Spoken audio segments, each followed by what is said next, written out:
اللہ اس کے رسولوں اور آخرت پر ایمان لانے کے بعد فرشتوں پر ایمان رکھنا اسلام کے بنیادی عقائد میں سے ایک ہے۔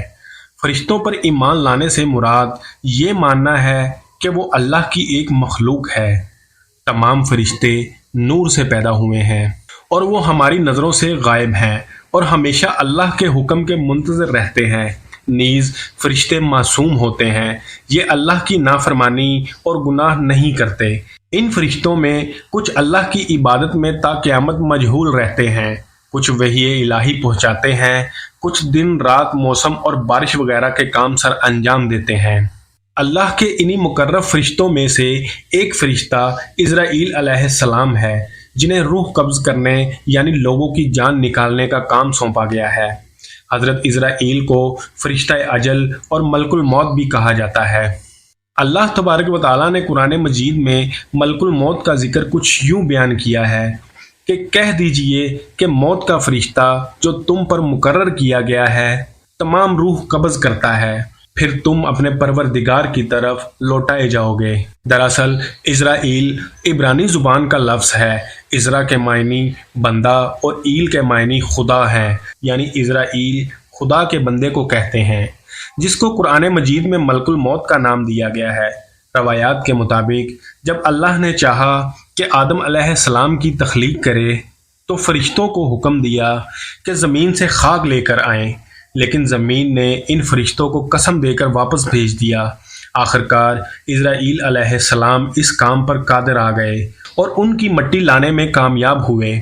لہذا اس وجہ سے اللہ تعالیٰ نے تمام زندہ مخلوق کی روح قبض کرنے کے اس کام کی ذمہ داری ملک الموت کو دی اور حکم دیا کہ ملک الموت تجھے اولاد آدم کی روح قبض کرنے پر مامور کرتا ہوں، تاکہ تجھے کسی پر رحم نہ آئے اور ماں کی گود میں موجود شیرخوار بچے تک کی روح کو قبض کر سکے۔ ملک الموت نے عرض کیا کہ اے اللہ، تو نے مجھے یہ خوفناک اور دردناک کام سونپا ہے کہ اس کی وجہ سے کوئی مجھ سے محبت نہیں کرے گا۔ تو جواب ملا کہ کوئی بھی کسی کو یہ نہیں کہے گا کہ فلاں شخص اسرائیل کی وجہ سے مرا، بلکہ وہ لوگ بیماری اور حادثات کو موت کی وجہ قرار دیں گے۔ روایات کے مطابق حضرت آدم علیہ السلام سے لے کر قیامت تک آنے والے ہر انسان کی روح قبض کرنے کی ذمہ داری ملک الموت کو دی گئی ہے، جبکہ اس کام کے لیے فرشتوں کا ایک لشکر بھی آپ کے ساتھ رہتا ہے۔ جو فرشتے انسان کو موت دینے آتے ہیں وہی انسان کی موت کا وقت بھی لکھ دیتے ہیں، اور جب کسی شخص کی موت کا وقت آتا ہے تو اس کی روح ملک الموت کے حوالے کر دیتے ہیں۔ لہٰذا حضرت ابن عباس رضی اللہ تعالی عنہ بیان کرتے ہیں کہ ملک الموت تمام اہل زمین کو موت دیتے ہیں اور ان کو تمام بنی آدم پر مسلط کیا گیا ہے۔ جب وہ کسی پاک نفس کو قبض کرتے ہیں تو اس کی روح ملائکہ رحمت کے سپرد کرتے ہیں، اور جب کوئی خبیث روح قبض کرتے ہیں تو وہ ملائکہ عذاب کے حوالے کر دیتے ہیں۔ ملک الموت دن میں 3 مرتبہ لوگوں کے چہرے کو دیکھتے ہیں، جس کی عمر پوری ہو جاتی ہے اور جس کا رزق دنیا سے ختم ہو جاتا ہے، آپ اس کی روح قبض کر لیتے ہیں۔ جب بندے کی روح قبض ہوتی ہے اور اس کے گھر والے رونا پیٹنا شروع کر دیتے ہیں تو ملک الموت دروازے کو پکڑ کر کھڑے ہو جاتے ہیں اور فرماتے ہیں کہ میں نے تمہارا کچھ نہیں بگاڑا، میں تو اللہ کی طرف سے مامور ہوں، نہ میں نے اس کا رزق کھایا ہے اور نہ ہی اس کی روح قبض کی، اور مجھے تو تمہارے پاس بار بار آنا ہے، یہاں تک کہ تم میں سے کوئی باقی نہ رہے گا۔ اگر ملک الموت کو لوگ اس وقت دیکھ لیں اور ان کی باتوں کو سن لیں تو وہ میت کو بھول کر خود اپنے آپ پر رونے لگ جائیں، باوجود اس کے کہ ملک الموت ایک فرشتہ ہے۔ ان کی ظاہری شکل و صورت اور حلیہ نہایت خوفناک اور عجیب و غریب ہے، یہاں تک کہ مضبوط سے مضبوط جگر رکھنے والا شخص بھی اگر آپ کو دیکھ لے تو خوف کے مارے ہی جان نکل جائے۔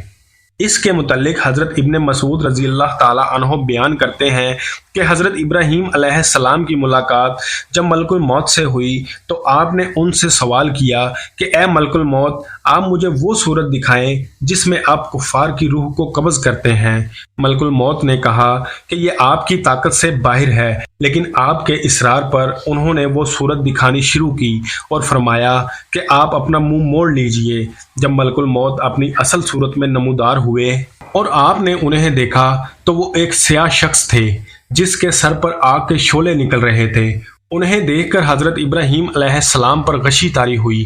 جب ہوش آیا تو حضرت ابراہیم علیہ السلام نے فرمایا، اگر کافر کو محض آپ کی شکل ہی دیکھنے کی تکلیف برداشت کرنی پڑے تو یہ بہت بڑی تکلیف ہے۔ اب ذرا یہ بتائیے کہ مومن کی روح کس صورت میں ہو کر آپ نکالتے ہیں؟ ملک الموت نے کہا کہ ذرا منہ پھیریں۔ آپ علیہ السلام نے منہ پھیر کر جو دیکھا تو آپ کے سامنے ایک حسین نوجوان تھا جس کا جسم مہک رہا تھا، جس کے کپڑے سفید تھے۔ حضرت ابراہیم علیہ السلام نے فرمایا کہ اگر مومن کو صرف آپ کے دیدار کی دولت دی جائے تو یہ کافی ہے۔ ملک الموت کے خوف و دہشت کا یہ عالم ہے کہ نہ صرف جن و انسان بلکہ فرشتے بھی آپ سے اس طرح ڈرتے ہیں جیسے انسان شیر کو دیکھ کر ڈرتا ہے۔ ہر ذی روح جن و انسان کی روح کو قبض کرنے والے ملک الموت کو کیسے موت آئے گی، یہ بھی ایک دلچسپ واقعہ ہے۔ روایات کے مطابق روز محشر اللہ تبارک و تعالیٰ کے حکم سے ہر نفس مر جائے گا، تمام جن و انسان کو موت آ جائے گی، پھر اللہ عرش کے فرشتوں کو بھی مار دے گا، پھر حضرت جبرائیل، میکائیل اور اسرافیل علیہ السلام کو بھی اللہ کے حکم سے موت آئے گی، اور صرف اللہ کی ذات باقی بچے گی اور نیچے صرف ملک الموت باقی رہ جائیں گے۔ اب اللہ پوچھے گا، بتاؤ کون باقی ہے؟ اسرائیل کہیں گے، اوپر تو آپ باقی ہیں، نیچے تیرا غلام باقی ہے۔ اللہ کا حکم ہوگا، تو بھی مر جا۔ اور اس طرح تمام مخلوق کی روح قبض کرنے والے کی روح کو اللہ تعالیٰ خود قبض فرمائیں گے۔ ملک الموت ایسی چیخ ماریں گے کہ اگر اس وقت کوئی انسان ہوتا تو اس کا کلیجہ پھٹ جاتا۔ جب اللہ سب کو موت دے دے گا تو فرمائے گا، ہے کوئی میرا شریک جو میرا مقابلہ کرے؟ آج صرف میں ہی بادشاہ ہوں، زمین کے وہ بادشاہ آج کہاں چلے گئے؟ آج صرف میری بادشاہت اور شہنشاہت ہے۔ ملک الموت یا روح قبض کرنے والے فرشتے کا ذکر نہ صرف اسلام بلکہ دوسرے ابراہیمی اور غیر ابراہیمی مذاہب میں بھی موجود ہے۔ یہودیت میں سمائیل نامی فرشتے کو موت کا فرشتہ قرار دیا جاتا ہے، جس کا ذکر کتاب خروج اور حنوک کے صحیفوں میں موجود ہے۔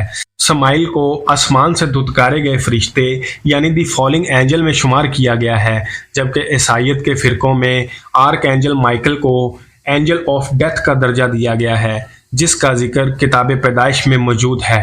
آرک اینجل مائیکل کو فرشتوں کے لشکر کا لیڈر مانا گیا ہے، اور صحیفوں کے مطابق مسیحی کو ماننے والوں کی روح کو بھی مائیکل ہی قبض کیا کرتے ہیں اور انہیں جنت میں لے جاتے ہیں۔ اس طرح قدیم مصری اور ایرامی موت کے فرشتوں کو ڈوما کا نام دیتے ہیں، جبکہ فونیکی، سومیری اور کنانی اقوام موت کے فرشتے کو ماوٹ کہا کرتے تھے، جسے ان کے دیوتا بال نے لوگوں پر مسلط کیا تھا، جبکہ زرتشتی اور یزیدی مذہب میں موت کے دو فرشتوں کا ذکر ملتا ہے، جنہیں ناسدین اور فجادین کہا جاتا ہے، جنہیں ہاتھ میں ایک ہتھیار کے ساتھ ظاہر کیا جاتا ہے۔